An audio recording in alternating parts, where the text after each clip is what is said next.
Your Majesty at your service. Welcome to Fairyqueen Talks. Thank you for tuning in to another episode of my podcast, Own Your Story.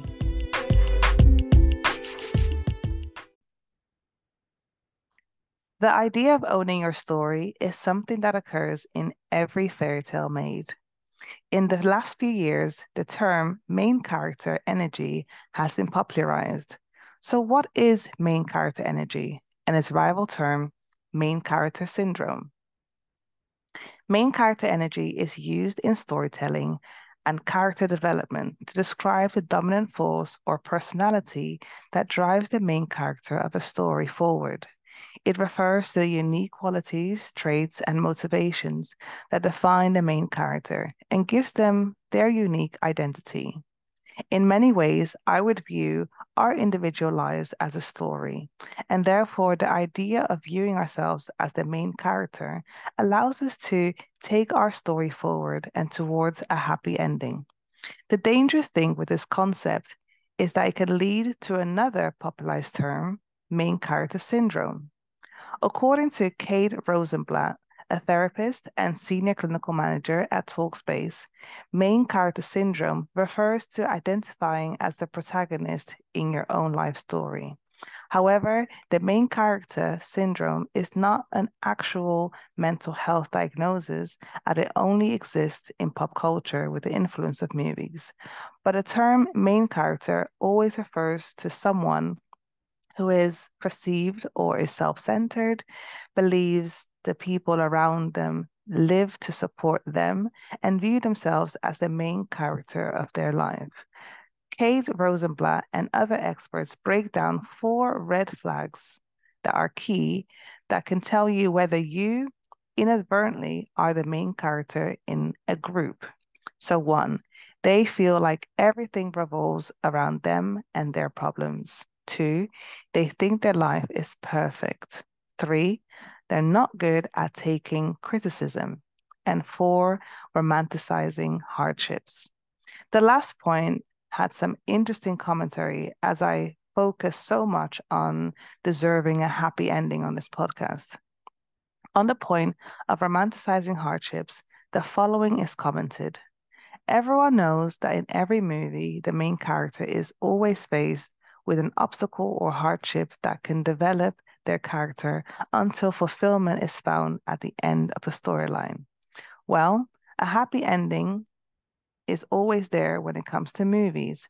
However, someone with main character syndrome tends to think that their hardships is something they should romanticize instead of looking for a solution that will eventually indeed develop their character as an individual. They tend to dwell in struggle and daydream about the happy ending. End quote.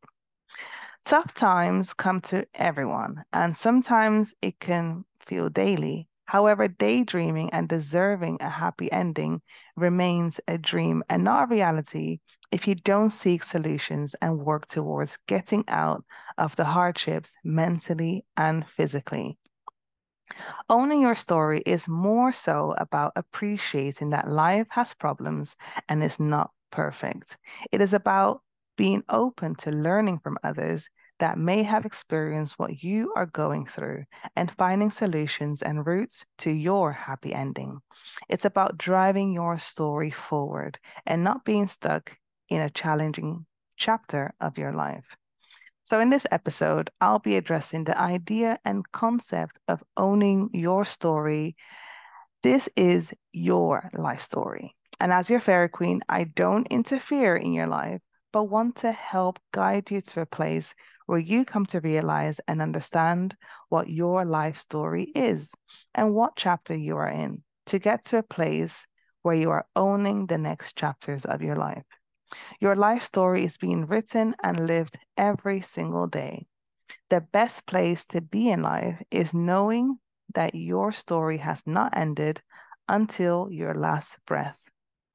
So, part of owning your story, there are 3 parts that are essential in my view. So, one is understanding how your life story started.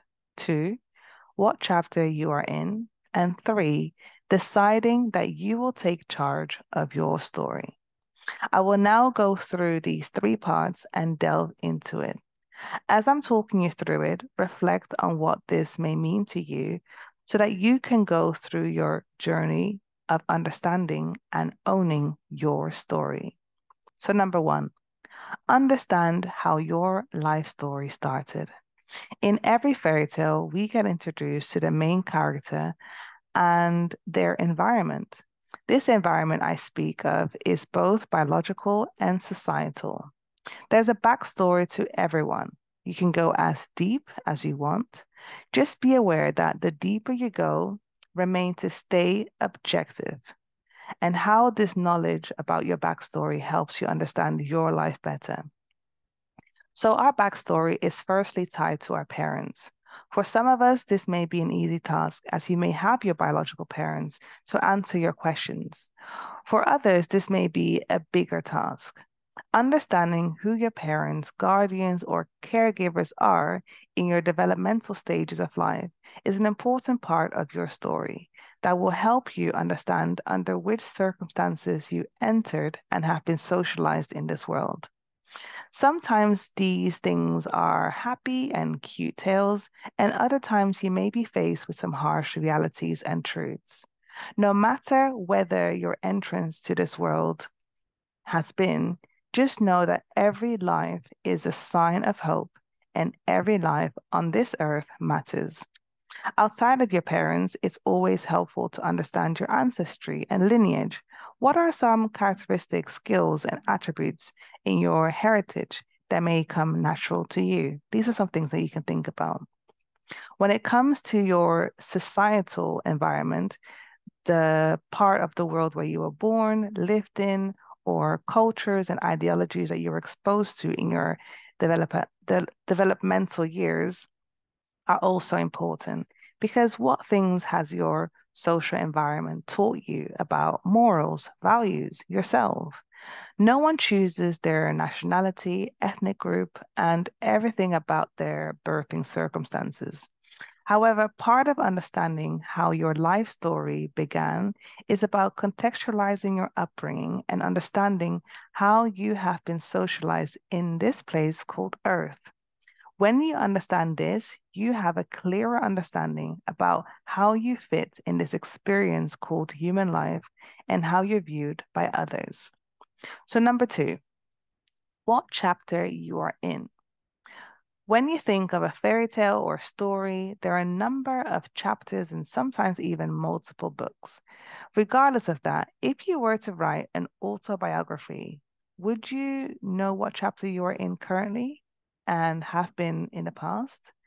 When deciding what chapter you are in or understanding what chapter you're in, there are so many ways that you can go. You could look at your age, milestones, hardships, relationships, academic performance, career. There are so many ways to define each chapter of your life. Most of the time, when people name their chapters on their autobiographies, they name their chapters after moments that changed the course of their lives. In life, so many things happen, but what changes the course of your story with such huge impact that you can remember it so quickly? Also, what are some moments that you may have blocked out because there may be some chapters in those parts of your life that you've blocked out intentionally or unintentionally? The aim of naming the chapter of your life is to make sense of what course you are in currently. As I alluded at the start of season 4 of this podcast, I'm currently in a chapter of my life that I'm calling recovering. And knowing this gives me comfort as I know that everything I'm doing during this time is a reflection of my progress of recovery from mental illness, which was a chapter of my life as well that I've named. Something that I won't share in this podcast, but it has a name. When we as individuals can put names to the phases of our lives, we tell our brains that everything and every part of our lives is a phase. And with phases, that means that nothing is forever, and especially bad times are not permanent. It is only a temporary situation that we and are overcoming. So name the chapter you are in your life so you can start owning the next chapters. Which takes me to my third point. Number 3, deciding that you will take charge of your story. Now that you understand how you came to Earth and what chapter you are in your life, you need to be the one deciding what is going to happen next. If you don't decide to take charge of your life, the world and the circumstances you find yourself in will define and decide what happens to your life. I recall when I signed my mortgage papers and it stated the age I would have when I would complete my payments.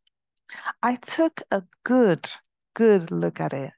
And in my brain, I said, not in my lifetime. I will not be that age when I complete this. In terms of me owning my home, ownership journey is by working towards ownership at a time frame that is shorter and realistic for me and my household, opposed to what I've signed in the initial contract. The same goes for owning and taking charge of your life. Let no one, not the economy, the government, and society at large, decide what your life is worth. Deciding that you will take charge of your story is a proactive way of thinking and living that will move you closer to getting to your happily ever after. You are where you are in life because of your upbringing and your decisions. Where do you see yourself? What does happily ever after look like for you? And what do you need to do in your life to get there? Owning your life story is very much about mapping out your future and taking the necessary steps to get there. It is about taking charge of your happiness and being happy whilst you are living every single day.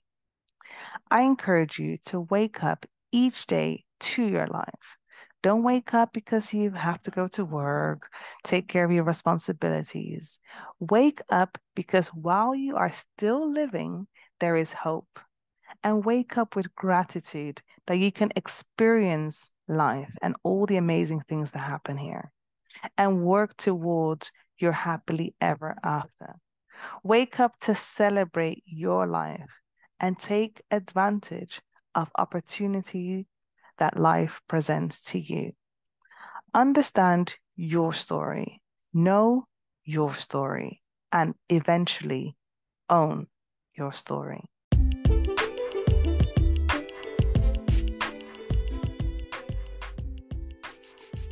At the end of each episode, I address the queendom.